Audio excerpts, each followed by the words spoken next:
bonjour à tous. Je continue aujourd'hui ma série de petites vidéos avec les thérapeutes du cœur, c'est-à-dire ces thérapeutes que j'ai autour de moi et qui sont passionnés et passionnants. Et donc aujourd'hui, j'ai invité Elsa, qui est psychomotricienne, et nous avons décidé de changer de format, au lieu de faire en visio, de faire en face à face comme ça, parce que bon, c'est plus sympa. Donc Elsa est psychomotricienne, nous sommes dans le même cabinet, cabinet Colibri à Chaponneau. Et puis je te laisse te présenter. Oui, donc je suis Elsa Nicolet, je suis psychomotricienne et j'exerce maintenant depuis 12 ans. J'ai commencé ma carrière en pédopsychiatrie, en CMP hôpital de jour, où j'ai travaillé auprès d'enfants porteurs de handicap et avec des gros troubles du neurodéveloppement. Et aussi avec leurs parents, beaucoup, parce que du coup, quand on soigne les enfants, on ne peut pas soigner les parents avec, et en tout cas les accompagner. Voilà. Oui, les parents ont besoin de se réapproprier ce qui est fait avec leur enfant. C'est ça. Et puis on ne peut pas travailler rien qu'avec les enfants, ça ne servirait pas. Exactement. Ouais. Très bien, et donc dans tout ce qu'Elsa propose, dans tout ce que tu proposes, ce qui m'a particulièrement intéressée, en tout cas pour cette vidéo aujourd'hui, c'est ce que tu fais autour de l'aide à la parentalité. Alors peut-être juste expliquer déjà ce que c'est que l'aide à la parentalité. Oui, alors du coup, le concept, il est assez vaste et il a été proposé par beaucoup de monde dernièrement. En tout cas, moi, dans les séances, ce que je propose en termes d'accompagnement à la parentalité, c'est surtout d'inclure les parents et de faire en sorte qu'ils soient acteurs dans le soin de leurs enfants. En les incluant soit en début de séance, soit en fin de séance, soit avec un cahier de liaison, soit avec des consultations téléphoniques à droite à gauche. En tout cas, voilà, faire en sorte qu'ils soient présents et qui s'incluent dans le soin pour leurs enfants. C'est vraiment ça qui est important parce qu'en fait, ils ont souvent, eux, des questionnements. Et dans la société dans laquelle on évolue aujourd'hui, on a encore plus de questionnements sur est-ce qu'on est un bon parent, est-ce qu'on fait le meilleur pour nos enfants, etc.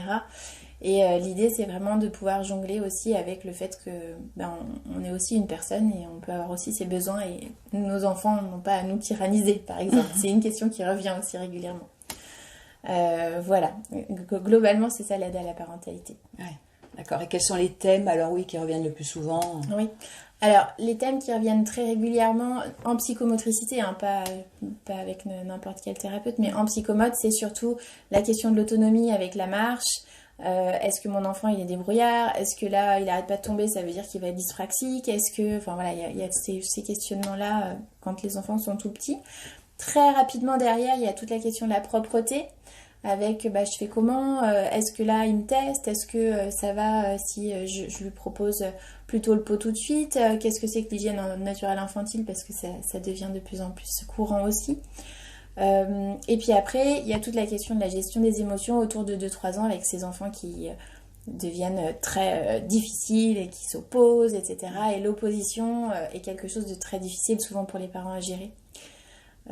Surtout que ça va pas très bien avec le concept par exemple de parentalité positive où on doit être très à l'écoute de son enfant, mais avec des enfants qui passent leur temps à s'opposer, à se mettre en colère et à pas bien gérer les émotions, comment on fait? Oui, la parentalité positive c'est super, mais il faut pas tomber dans le monde des bisounours. Exactement. Où on dit plus non à quoi que ce soit. C'est ça, voilà. Donc c'est vrai que moi je me suis formée avec beaucoup de personnes différentes. J'ai vu des conférences d'Isabelle Filiosa, j'ai pris des cours, mais j'ai aussi été voir du côté plutôt de Claude Almos, qui est une psychologue qui va plutôt donner du cadre et des limites, justement un peu structurantes, en tout cas plus structurantes que ce que Isabelle Filiosa peut proposer. Et du coup ça aide beaucoup les parents parce que du coup ça leur donne vraiment un cadre à tenir, des limites fermes. Et ils savent pourquoi ils le font, ça donne du sens, je dirais, plus. D'accord. Voilà. Bon, est-ce que... Je pensais aussi à un autre thème en ce moment qui est assez récurrent, c'est celui des écrans. Oui. Je sais que moi, en tout cas, sous ma casquette orthophoniste, j'ai beaucoup de parents qui m'en parlent, qui ne savent pas trop comment se situer. Et toi, tu t'es informée, tu t'es particulièrement informée sur ce thème-là. Oui, alors ça c'est un sujet qui me tient vraiment à cœur et pour lequel j'ai beaucoup lu, enfin ouais, j'ai été à la conférence de Michel Desmurger récemment c'est l'auteur de La fabrique du crétin digital et c'est vrai que du coup lui il a des positions extrêmement fermes et voilà, très fermes avec pas d'écran avant 7-8 ans, c'est pas du tout nécessaire, donc zéro écran. Donc moi j'ai beaucoup oscillé dans plein de voilà, dans tous ces paramètres-là, avec beaucoup d'enfants hyperactifs, beaucoup d'enfants qui ont des troubles de l'attention et du coup, en fait, des enfants aussi beaucoup soumis aux écrans.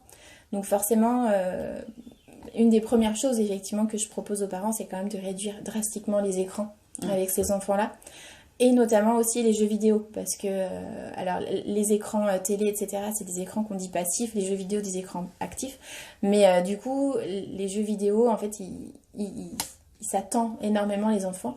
Et il y a tellement de paramètres que ça peut aussi amplifier ce phénomène de trouble de l'attention. En tout cas, ça donne des symptômes supplémentaires qu'on voit tout de suite diminuer dès l'arrêt de l'écran. Et pas d'écran chez les petits, chez les tout petits. Pas d'écran avant 3 ans, 0 écran. Ça veut dire pas d'écran du téléphone, pas l'écran de la tablette. Les tablettes interactives pour les moins de 3 ans, ça n'existe pas, c'est un leurre. Voilà. D'accord.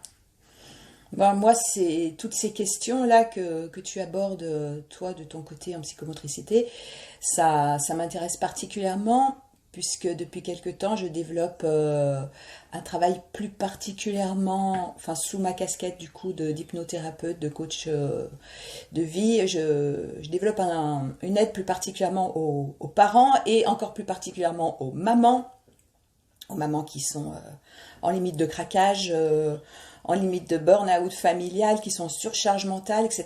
Et c'est des mamans aussi qui ont besoin de parler de tout ça et qui sont beaucoup dans la culpabilité aussi, de tout ce qu'on leur dit de faire, de pas faire. Et retrouver aussi du naturel, du lâcher-prise. Et donc toutes ces questions-là, je les entends aussi de mon côté. Et c'est important de pouvoir avoir une réponse... Enfin, une réponse parmi tant d'autres. Hein. On n'a pas forcément la réponse, nous, les thérapeutes. Très bien. Est-ce que tu voulais rajouter quelque chose par rapport à ton travail, par rapport à cette question précise de parentalité ? Non, par rapport à la question de la parentalité, je dirais que chacun fait de son mieux et c'est déjà très bien. Oui, ça c'est super de le dire. Je te remercie, ça fait un super mot de la fin, une super conclusion. Et effectivement, on fait tous, en tant que parents, du mieux qu'on peut. C'est ça. Voilà. J'espère que cette vidéo vous aura intéressé. Et puis, je vous souhaite une bonne journée. Je vous dis à bientôt avec une autre thérapeute.